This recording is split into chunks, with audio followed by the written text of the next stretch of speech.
tarde, meu amigo Leonel Brizola Neto, como vai você? Boa tarde, Sinara, que prazer estar falando contigo. Um abraço ao Lucas aqui, estava atento ao que ele estava falando, e também nosso querido Ivan Valente, né? Deixa eu aumentar Pois aqui, meu. E nosso Ivan Valente, como você mesmo colocou, uma valentia diante de um congresso lesa pátria, de um congresso venal que constantemente tem retirado os direitos dos trabalhadores no país. Pois hoje só deu PSOL aqui no meu programa. Olha aí. Teve Ivan, teve você. A gente tem PT. O sol é para todos. Eu sempre falo, Leonel, que eu gosto dos três, né? Eu gosto do PT, do PCdoB e do PSOL. Para mim, vocês três já estariam juntos o tempo inteiro. Claro. Bom, o primeiro tema que eu queria falar contigo, como não poderia deixar de ser, sendo neto de Leonel Brizola, é a questão da privatização da Eletrobras, né? Segunda-feira, acho que foi segunda ou terça-feira, a também vereadora Liana Lins, que é do PT lá de Recife, ela colocou uma coisa muito interessante aqui, Leonel, dizendo assim que uma pessoa, para apoiar uma privatização de uma estatal que vai fazer a conta de luz dela ficar mais alta, ou ela é capitalista ou ela é burra, porque não faz o menor sentido ter gente apoiando a privatização da Eletrobras, gente. É um crime, na verdade, né, Sinara? É um crime de lesa pátria. Aqueles que promoveram essa entrega do patrimônio do povo brasileiro vão entregar por um prato de lentilha e um saco de moeda de ouro, essa que é a verdade. E país nenhum desenvolvido entrega seu sistema energético por uma empresa privada a administrar. Olha o que aconteceu na saúde, Sinara. Rio de Janeiro é um exemplo disso. A tragédia que foi ter entregue a saúde do povo do Rio de Janeiro para uma empresa privada administrar, as organizações sociais. Uma tragédia. Ou seja, se criou no nosso país, ou seja, é uma espécie de uma propaganda que vão fazendo na cabeça do povo. Olha, não prestam bom serviço. Aqui, como foi o caso da SEDAI. Olha, é ruim o serviço. Quer dizer, cria na cabeça das pessoas que é melhor privatizar. Exato. Em vez de fazer a discussão correta, né, do verdadeiro valor. Você vê a água privatizada, o que é absurdo dos absurdos. Né? Aquele cartaz que viralizou na internet, acho que uma moça segurava, quando privatizarem tudo, você vai ser privado de tudo. E de fato é isso. Você vai no supermercado, eu não sei se as pessoas esses que votaram, vão no supermercado acompanhar os preços das coisas, da manteiga, do arroz, do feijão, da carne, porque tudo aumentou nesse país. Você imagina a energia elétrica. O que vai ocasionar... Pois é. Qual o sentido de apoiar isso? É burrice, realmente, né? Porque você atirar no próprio pé. Ou é maracutaia. Tem alguém levando alguém, como foi nas privatizações do Fernando Henrique. Tudo que foi feito em privatizações, você vê o que o país investiu para fazer infraestrutura, depois entregar de bandeja, não valeu a pena. Não deu resultado algum. O mundo todo está revendo essa questão de entregar setores estratégicos da sua economia para o setor privado. Não tem como conciliar. A pandemia mostrou isso. É inconciliável a democracia com o setor privado. Brizola falava isso. Por que eu digo? Porque o setor privado, claramente, ele objetiva o quê? O lucro, Sinara. E está certo, essa é a sua natureza. A existência natural é essa, e está correta, e tem assim que ser. Agora, não na questão essenciais da vida do ser humano. Gente, a questão do petróleo, por exemplo, né, é porque as pessoas elas não pesquisam, elas não se informam, elas acham que o petróleo no mundo todo é privatizado. Não, as maiores petroleiras do mundo são estatais. A Noruega, quando o Temer começou a privatizar setores da Petrobras, quem comprou foi uma estatal norueguesa. Então, assim, nós estamos dando as nossas estatais para as estatais estrangeiras. Eu já alertei as pessoas sobre isso, Leonel. É uma estatização das nossas empresas para as empresas estrangeiras estatais. É uma loucura isso daí, não faz o menor sentido. A geopolítica mundial, isso é claro, né, Sinara? Quem controla os setores estratégicos da energia, e energia que movimenta o mundo, sem energia você não se movimenta, controla a geopolítica mundial. Os Estados Unidos nunca entregou seu setor estratégico de energia. Um país algum desenvolvido entregou, embora, claro, enriqueceram colonizando. E se nós olharmos para a história da América Latina, toda a América Latina foi golpeada. Um golpe. E todo presidente latino-americano que quis nacionalizar seus recursos energéticos e defender a emancipação econômica popular do povo, ou foi apeado do poder por um golpe militar, ou foi assassinado.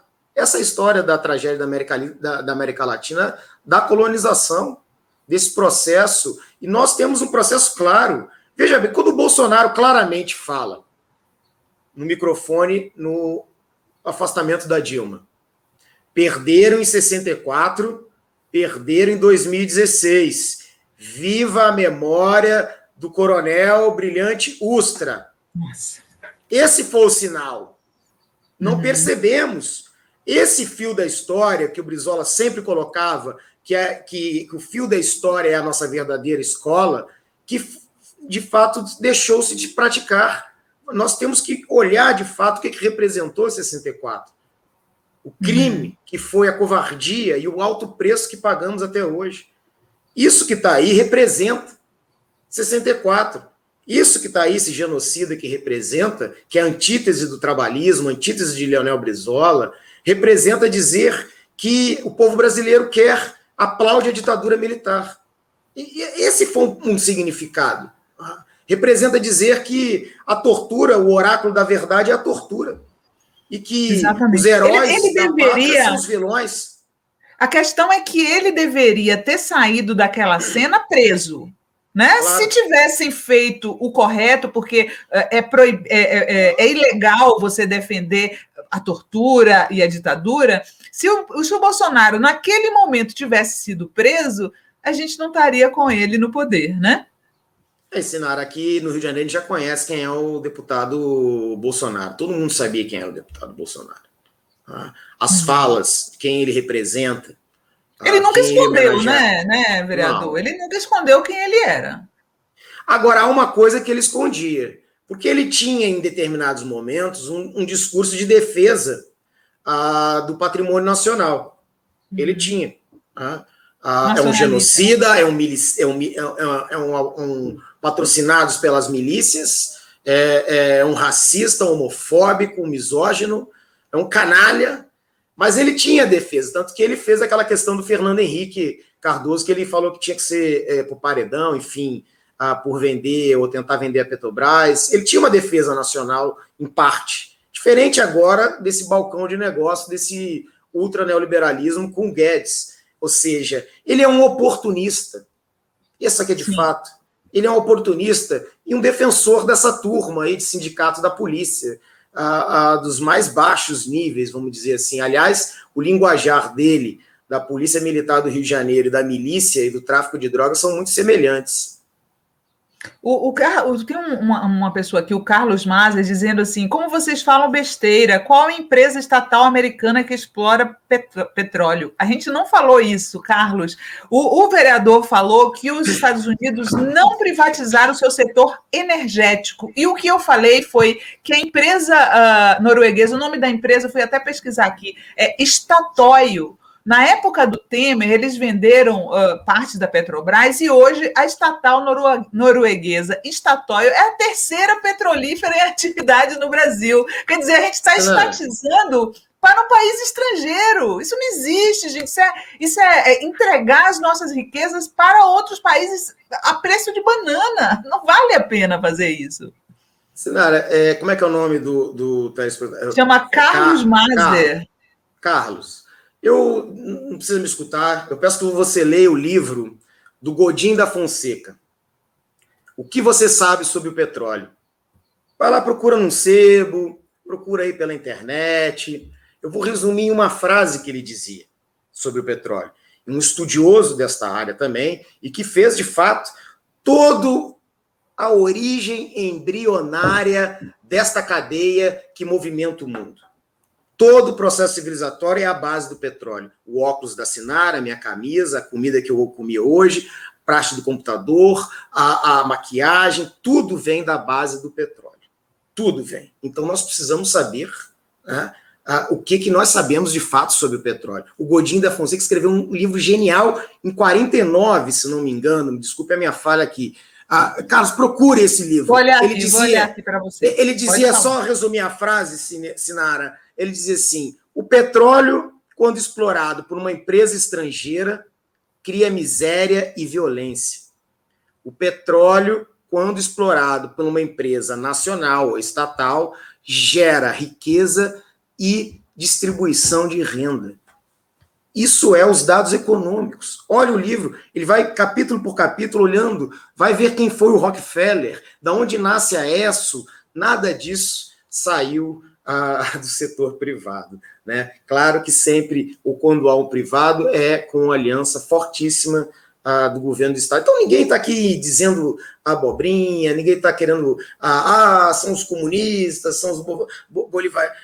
Olha, vamos devagar com o andor da carruagem, que a situação é grave, é gravíssima. O país ultrapassou, Sinara, já o fundo do poço.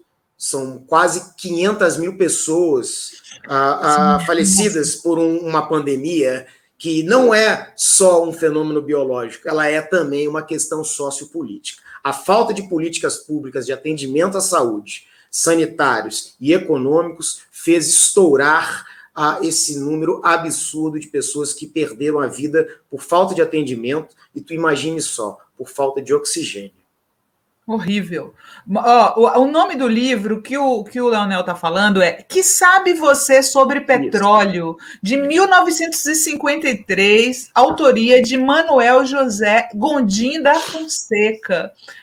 Tem matéria sobre ele, inclusive, no blog da Boitempo, viu, gente? Falando que na Galeria dos Esquecidos, o Gondim da Fonseca. Tá?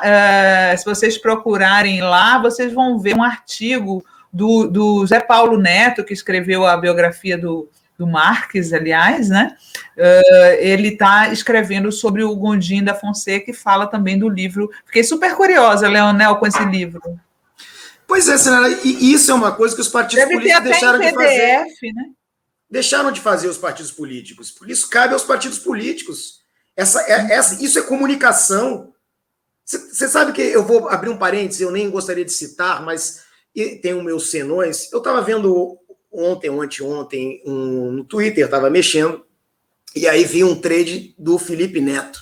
Eu falei, opa, o que é isso? Tá agora, né, tá procurando. Está evoluindo bem, está evoluindo bem. Claro, nós viemos a este mundo para nos tornarmos um ser humano melhor, né? Acho que esse é o objetivo de todos, deveria ser o objetivo de todos. E ele faz uma trade ali do livro das Veias Abertas, e pelo capítulo que fala da questão dos minérios, aquilo que o Brizola fala das perdas internacionais da nossa economia, e ele coloca claramente como é que é a questão do minério no Brasil. Getúlio Vargas, Leonel Brizola, campanha da legalidade, carta-testamento.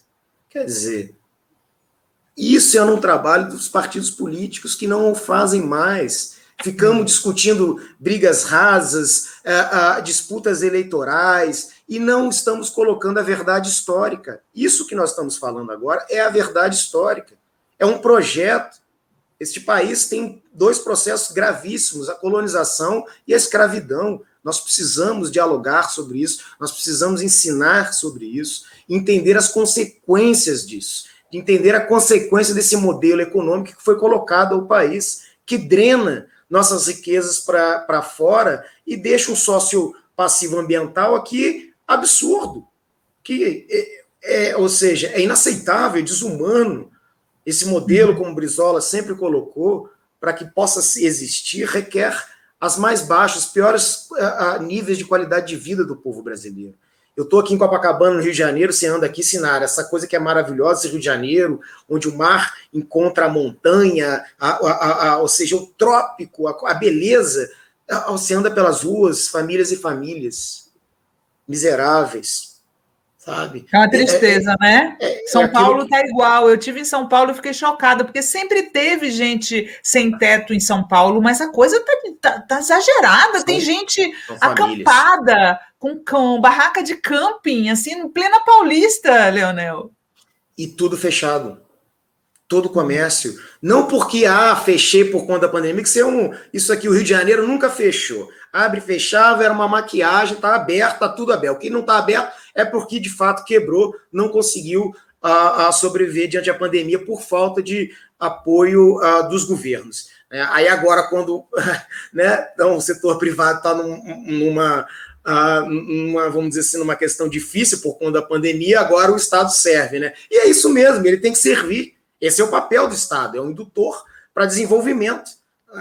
Que tipo de desenvolvimento estamos falando, então? Eu acho que essas são as grandes questões. Então, quando a gente traz aqui esse papel, esse fio da história, da verdade histórica, perdão, a questão do minério, a questão do petróleo, são questões fundamentais para nós entendermos. Né? Aquele que não aborda esses dois assuntos com profundidade no meio político é porque, de fato, está com outros interesses, criando essa cortina de fumaça que se colocou ao nosso país. Leonel, eu queria te mostrar um tweet seu que eu queria comentar, tá? Eu separei um tweet seu aqui. Guilherme, coloca o tweet do Leonel aí para a gente comentar.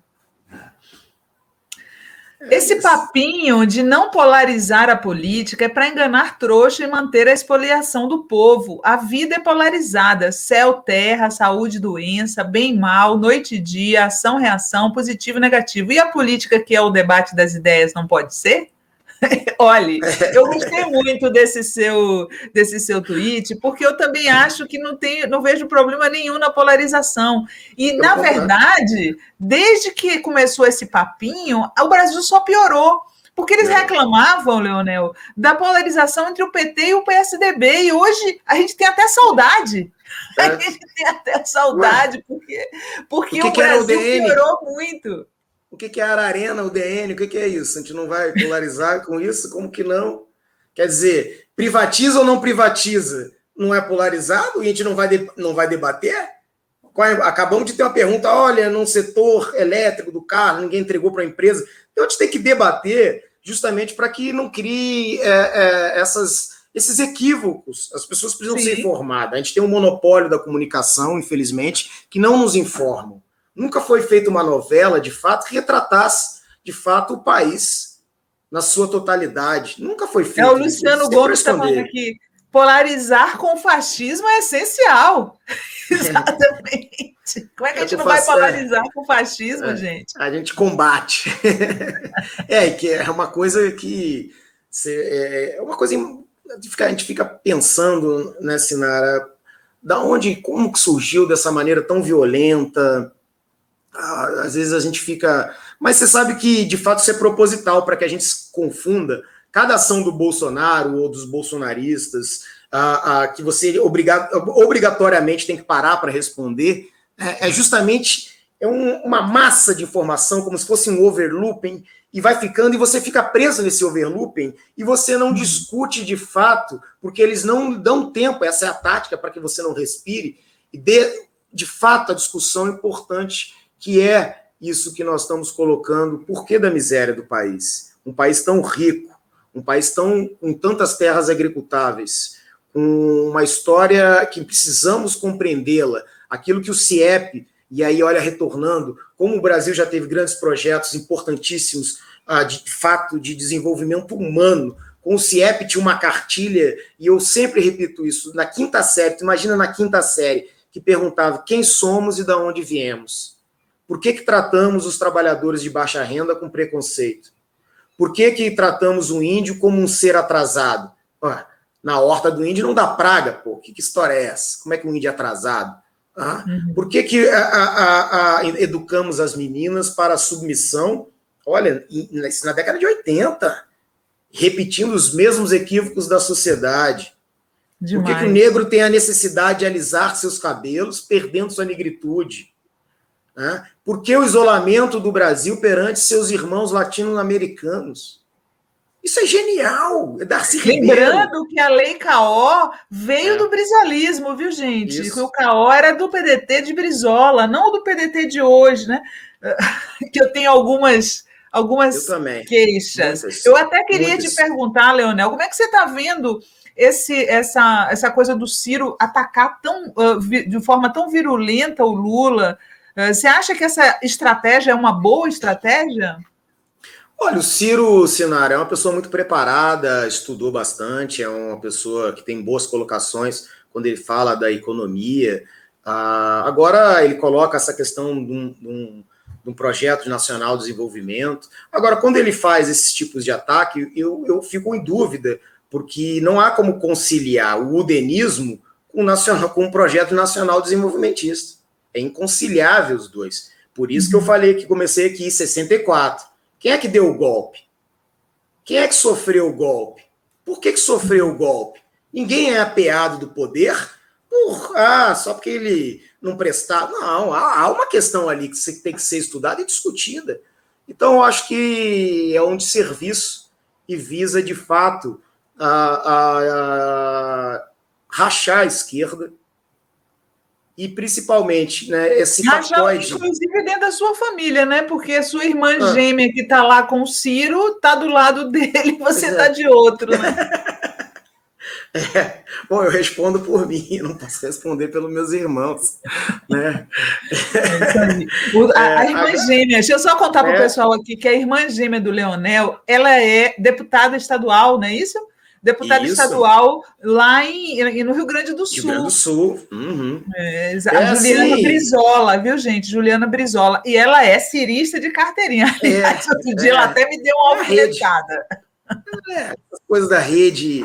É uma pena, porque a gente está discutindo, eu acho que acaba a militância numa direção errada. E os dois lados acabam não discutindo a verdade, aquilo que a gente estava colocando aqui. A verdadeira questão que nós precisamos urgentemente. Cara, eu não consigo... vai ter 500 mil de pessoas mortas, vai chegar a 700. Você sabe que na Câmara de Vereadores, o ano passado, eu alertei com o estudo da Universidade Britânica e que apontava que se o Brasil não tomasse providência, nós teríamos ali para mais de 500 mil mortes. Eu fui motivo de chacota. Sim, o pessoal dizia que era exagero. Imperial College era a pesquisa, quer dizer, apontava todos os cenários. Estava validado, a ciência apontou, o mundo apontava, a China apontava, o Vietnã apontava, a Europa, a Coreia do Sul estava apontando, ou seja, já tinha essa expertise de lidar com determinados tipos de endemia e pandemia da síndrome respiratória. Então, quando a gente apontava que se não fizer nada, esse cenário vai explodir. Quer dizer, até a área médica ria. Então, esse mesmo estudo, tem um outro estudo, olha, mesmo assim, se não tomarmos medidas necessárias, protetivas, nós vamos chegar quase a 1 milhão de mortes, 700 mil mortes. Quer dizer, isso é uma coisa inaceitável, porque o capítulo número 1 da Constituição é a vida, porque sem vida não há direito algum. Ou seja, é a matéria número 1, compromisso número 1 nosso, é vacinar o povo, é vacinar a população com 1, 2 doses, aumentar as garantias econômicas, tanto para as pessoas como para o comércio, para que a gente possa ter uma sobrevida. Essa é a tarefa número 1 do número 1 do número 1. Não há outra tarefa agora. Discutir, claro, vamos discutir um projeto nacional, vamos discutir. Mas qual é a questão primordial agora? É salvarmos quantas pessoas nós pudermos. E se nós não fizermos isso, nós vamos estar contribuindo com esse genocídio que está aí. Então, eu fico muito triste de ver os partidos políticos, às vezes, caindo nesse overlooping e eles entrando nessa mesma roda de discussões toscas, que não vão a lugar nenhum. Nem é hora, né? Não é hora para discussão político-eleitoral. E a gente vai ficar com raiva um do outro. Eu queria voltar para essa questão do Rio de Janeiro. Outro dia eu comentei, as pessoas não sabiam nas redes sociais, na verdade, quem me contou foi o Coronel Ibis, que uma das razões para a grande fúria da Globo contra o Brizola e dos meios de comunicação na época foi o fato do coronel Cerqueira, que era o secretário de Segurança do Brizola, ter proibido, ter estabelecido que para entrar nos barracos da favela tinha que ter mandado de segurança, tinha que ter mandado judicial. Você só podia entrar num barraco, como é na casa de todo mundo, né? Porque você não vê as pessoas entrando em Copacabana, no apartamento, com o pé na porta, como a polícia faz no Rio de Janeiro. E aí o Brizola baixou essa regra, que só podia entrar nos barracos da favela com ordem judicial, e os jornais do Rio de Janeiro, capitaneados pela Globo, disseram que a seguinte manchete: Brizola proíbe a polícia de subir o morro. Imaginem vocês, se isso tivesse acontecido lá atrás, que a polícia fosse impedida de entrar nas casas dos moradores das favelas dessa maneira, a gente não teria Jacarezinho, né, Leonel? A gente não teria massacre como do Jacarezinho. Muito menos esse número absurdo de crianças mortas pela própria polícia. Uhum. Não tinha uma única criança assassinada por policial militar.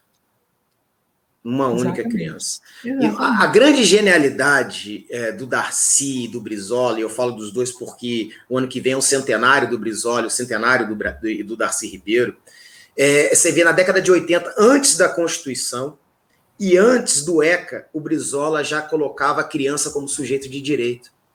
Não é a criança que vai à escola, é a escola que vai à criança. Nós precisamos dar uma escola de primeiro mundo. Aliás, Leonel, mandaram para mim um CIEP do Jacarezinho abandonado. Se o CIEP do Jacarezinho tivesse funcionando todos esses anos, a gente teria essa situação? Jamais. Jamais. Você veja, uma escola de primeiro mundo onde a primeira aula era um farto café da manhã, você tinha médico, psicólogos, olha a importância do psicólogo, né? Você tinha uma equipe multidisciplinar que trabalhava a criança. A fartura da comida. Eu coloquei já na internet uma vez a foto do Brizola e do Darcy comendo num bandejão do CIEP. E a coisa mais engraçada é que eu tenho uma dessas bandejas até no acervo do Brizola, a bandeja era separadinha, para ela aprender o valor, porque hoje em dia joga tudo no mesmo prato, sabe? Era que o arroz num pedacinho, o feijão no outro, a proteína num lugarzinho, os legumes e a sobremesa assim, sabe? Uma coisa bonita, sabe? Uma coisa... Assim, ai, dá vontade de chorar. Dá, porque você vai lá no CIEP do Jacarezinho, você chora, tá degradado, tá pichado, tá com os muros caídos, tem desovas de carro. Isso, ele não é um dos piores.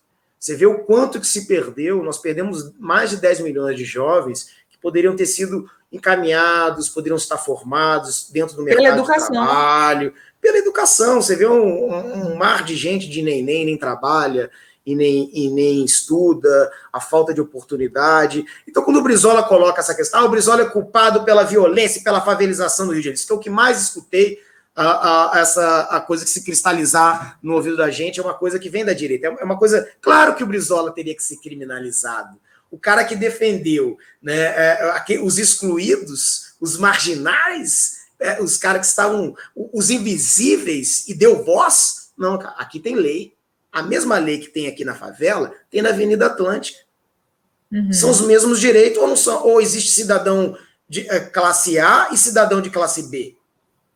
Ou a lei é para todos? Essa foi a genialidade. O Brizola não fez nada demais, nada revolucionário, no sentido, olha como... Não, ele fez valer a lei, o Estado democrático de direito, antes da Constituição e antes do Estatuto da Criança e do Adolescente.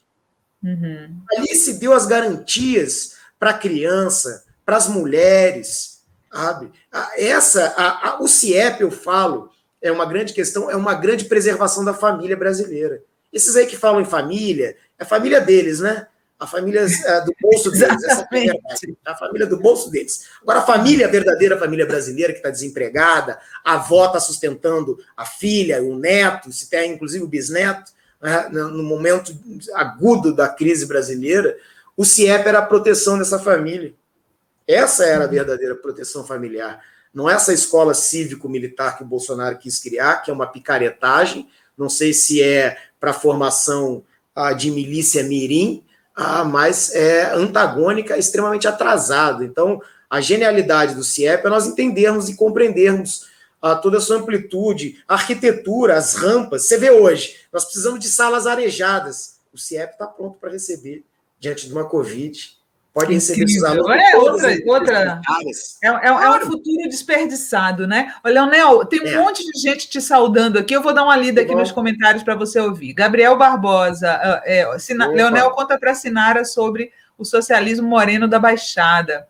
A Viviane Fernandes falou: cheguei nessa entrevista por acidente. Honestamente, sempre tive um pé atrás com a família Brizola, mas hoje estou gostando muito do que escuto aqui. A Maria Clara Sansara bateu em mim enorme saudade do Brizola. E aí o Gabriel Barbosa responde: quando a gente fazia campanha em Caxias, Nova Iguaçu, e o Brizola dizia: isso aqui é que é socialismo, socialismo moreno. É a inspiração do meu site, viu, gente? Fernando Augusto Garcia, Leonel Brizola, eu te admiro como político, que honra a história do grande Brizola, e ao contrário da sua prima não, é irmã do Rio Grande do Sul, Juliana Brizola, que não honra o nome do avô. Gente, ela é uma ótima parlamentar também, ela só segue o Ciro, mas isso não deixa, ela não deixa de ser uma boa parlamentar por conta disso. Adriane Daer, doutor Leonel de Moura Brizola presente. Marcos Gambis, boa noite, tive a honra de conhecer Leonel Brizola na Rio 92, eu o recebi no meu stand, caminhou comigo enquanto lhe apresentava a exposição que se chamava Descobrir os Solos. Olha que maravilha. Tem um monte de gente aqui, todo mundo adora o Brizola, né?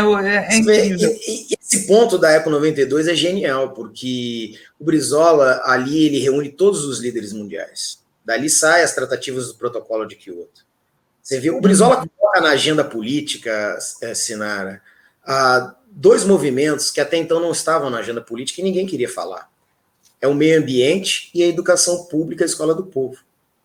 Trabalhar pelo meio ambiente, trabalhar pela educação pública, a escola do povo, é trabalhar pelo futuro das próximas gerações. Você vê que hoje até o DEM defende escola. Tirou inflação, mercado, educação. Quer dizer, embora uma educação do Lehman, privada, só para quem pode pagar, mas coloca no seu discurso. Mas o Brizola não só colocou no discurso, mas como materializou na prática. Então é isso, o Brizola, ele é, de fato, essa corrente do trabalho. É um visionário, né? Ele conseguiu... Sinara, nós temos essa corrente nacional que é nossa, e que vai fazer 100 anos, que é o trabalhismo. Do Borges de Medeiros, do Júlio de Castilhos, do Getúlio Vargas, do João Goulart e do Leonel Brizola. É uma corrente de transmissão direta. Eu acho que não há local brasileira. Não há local nenhum no mundo que haja uma transmissão desse nível. E se nós olharmos a história de todos eles, é uma história de amor ao povo brasileiro, de dedicação. O Brizola não chegou a ser presidente, o Brizola, mas tem essa comoção. O Brizola conseguiu materializar em políticas públicas tudo aquilo que a esquerda sonha. Reforma agrária, quem fez? O Brizola fez reforma agrária no Rio Grande do Sul, inclusive dando terras da sua própria propriedade. O Brizola fez o maior projeto revolucionário de educação pública, tanto no Rio Grande do Sul, tirando o analfabetismo, como no Rio de Janeiro. Foi líder de um levante popular, armou a população, uniu o exército e impediu uma tentativa de golpe da direita. Ou seja, a população, quando identifica na liderança política alguém que vai até as últimas consequências para defender o povo também vai até as últimas consequências. Pega em armas, defende a democracia. Esse é o processo social. Então, o Brizola materializou em políticas públicas o legado dele do Rio Grande do Sul como governador, como um grande administrador. Você imagina no Rio de Janeiro, com a inflação 25% ao dia. Um saco de cimento de manhã custava um valor. À tarde já era outro, 25% a mais. Como é que você vai fazer escala num projeto grandioso de 500 escolas? Como é que você vai calcular ou fazer um cronograma, um orçamento físico-financeiro com uma inflação dessa? Nenhum desses que estão aí iam conseguir. Só a genialidade do Brizola, do Darcy, juntando com o Niemeyer, conseguiu fazer. O que ele fez? Eu vou fazer a fábrica de cimento. Eu vou produzir o cimento. Eu vou dar emprego, vou gerar renda, vou distribuir renda e vou levar a educação para tudo que é canto. Quer dizer, olha... Ele se preocupou com tanta coisa, né? Eu até fiz um post faz um tempinho no meu site sobre a cooperativa de gibis que o Brizola fez no Rio Grande do Sul para ter quadrinhos, história em quadrinhos para as crianças que fossem brasileiras. Quer dizer, o cara tinha um pensamento holístico, né? Ele pensava em todos os aspectos.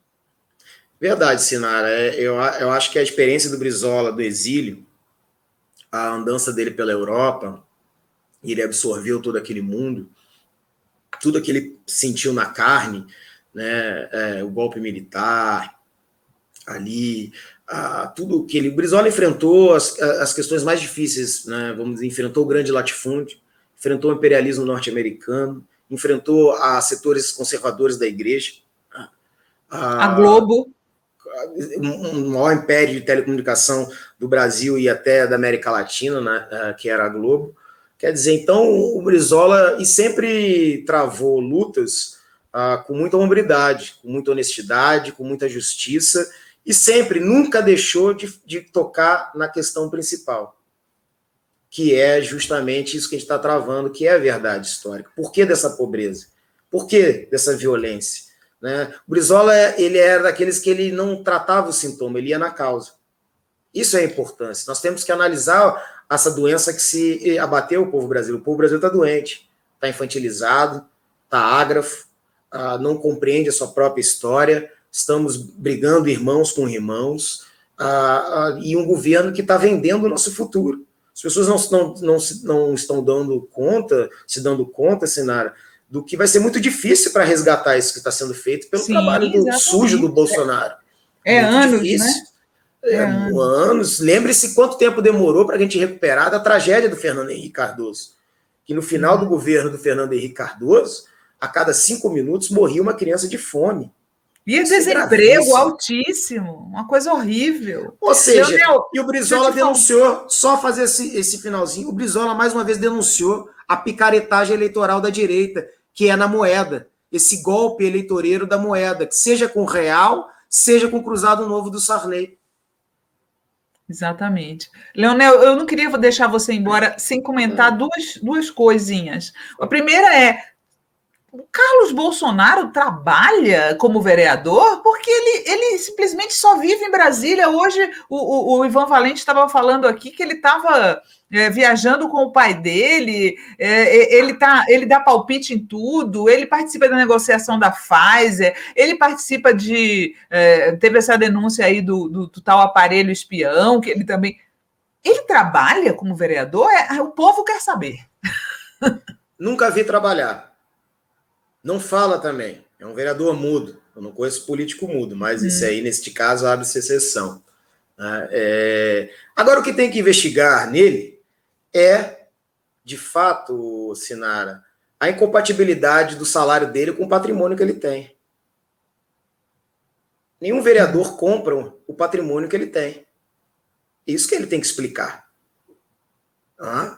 Todas essas acusações que recaem sobre ele e sobre a família dele, ele tem que explicar. É o enriquecimento na qual o salário não acompanha. Esquisito, ninguém tem casa na Avenida Lúcio Costa com salário de vereador.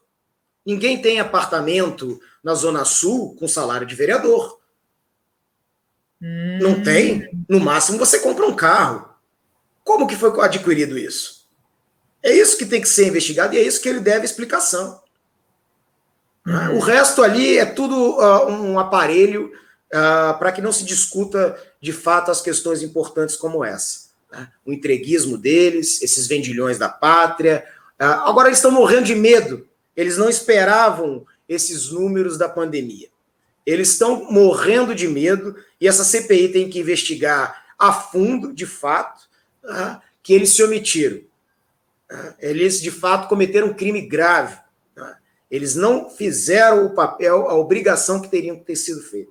Não fizeram, não atenderam a população, criaram a disputa entre os governadores, criaram confusão na cabeça das pessoas. Tu vê as pessoas até hoje com dificuldade de entender a máscara. Por que não fizeram propaganda, Sinara? Chamavam os grandes artistas, chamavam tudo E isso é uma coisa todo mundo obrigatória. faria de graça. As pessoas querem ajudar. Isso comove as pessoas. Você vê, eu não assisto, mas você vê como movimenta essa questão do Big Brother Brasil.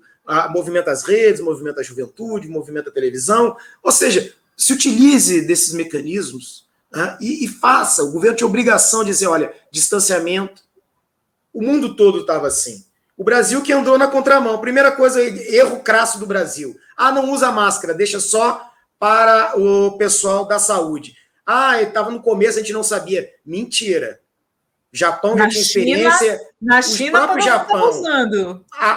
O próprio Japão, já antes de qualquer Covid, já utilizava máscara, porque sabia que as síndromes respiratórias, as perigosas, de fato, todas elas entram pela questão da respiração.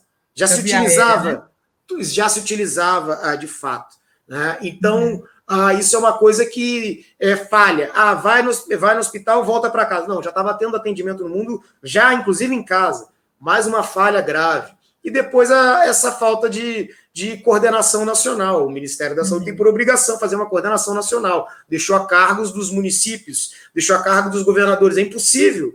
O município quebrado, com o setor de comércio ali no pescoço do prefeito, não há como segurar. Isso é uma medida obrigatória do Ministério da Saúde, que de fato não fez. Leonel, para a gente terminar aqui, eu quero te fazer uma curiosidade que eu tenho. Você foi colega daquele psicopata, o Jairinho, lá na Câmara, né?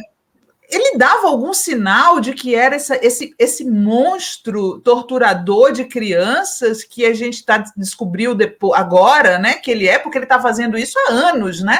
Nenhum colega teve nenhuma pista de quem era verdadeiramente o Jairinho. Quem era esse Jairinho lá na Câmara? Você sabe que aquela Câmara ali tem uma questão dramática. Nos últimos 6 ou 8 anos, 5 vereadores foram presos por assassinato. Assassinatos e ligações com crime organizado, com a milícia. O Jairinho, que estava muito tempo lá, o pai dele é deputado estadual, ele sempre foi de direita, apoiou políticas neoliberais, ele está por trás de todas as transformações urbanísticas no município que beneficiaram os ricos e de fato, penalizaram cada vez mais a população pobre, remoções, ou seja, o arrepio da lei, alterações urbanísticas extremamente equivocadas. Você vê o Rio de Janeiro está com um problema enorme na questão urbana. Agora, ele nunca deu esse tipo de sinal. Era muito gentil entre os pares, embora... Tipicamente, né?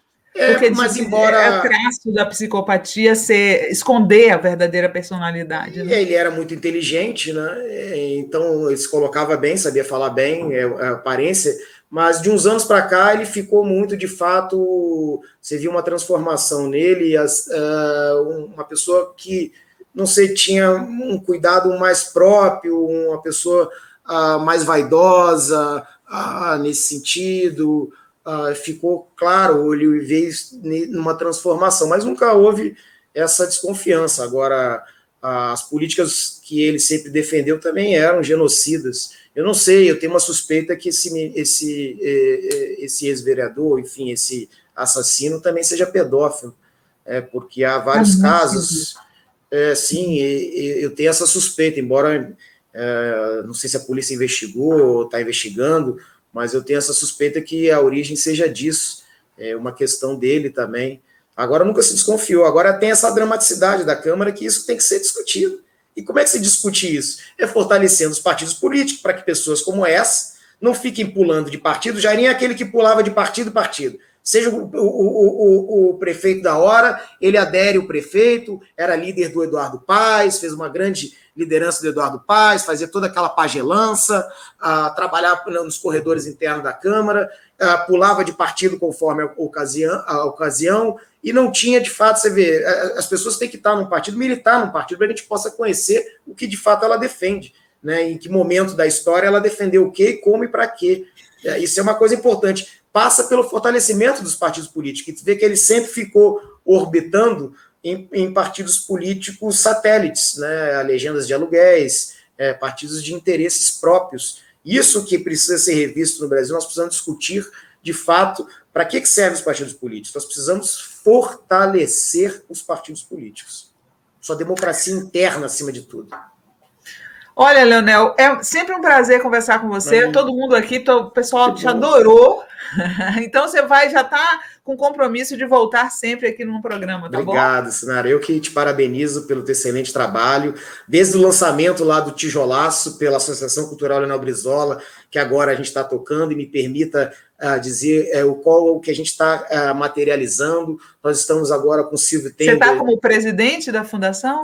Sim, exatamente. Então queremos fazer agora um grande documentário. Estamos agora com o Silvio Tendler projetando esse documentário do Leonel Brizola de 100 anos. Nós estamos também fazendo um livro, o professor Iago, com outros companheiros, estamos organizando um livro do Darcy Ribeiro para disponibilizar gratuitamente o fio da história do Darcy Ribeiro, né, uma espécie de uma compilação de toda a história do estudo do Darcy Ribeiro, gratuitamente, para que depois a gente possa, inclusive, dar curso no sentido para as pessoas conhecerem. Nós queremos deixar isso materializar, no sentido de tornar público a história, a vivência e a prática política do Brizola.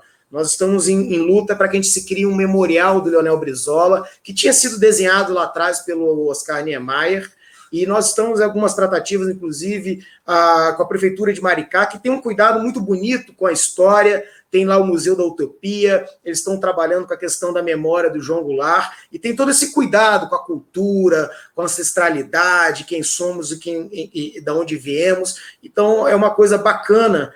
Eu acho que tem que ser exemplo para o país de como a gente pode pegar uma administração pública, de fato, e melhorar a vida das pessoas e trazer e dar conhecimento. Nós precisamos conhecer a nossa história, Sinara. Então, eu quero te agradecer pela essa oportunidade, do espaço, e conta sempre comigo. Parabéns pelo teu trabalho. Obrigada, volte sempre, Leonel. Beijão para você. Tchau.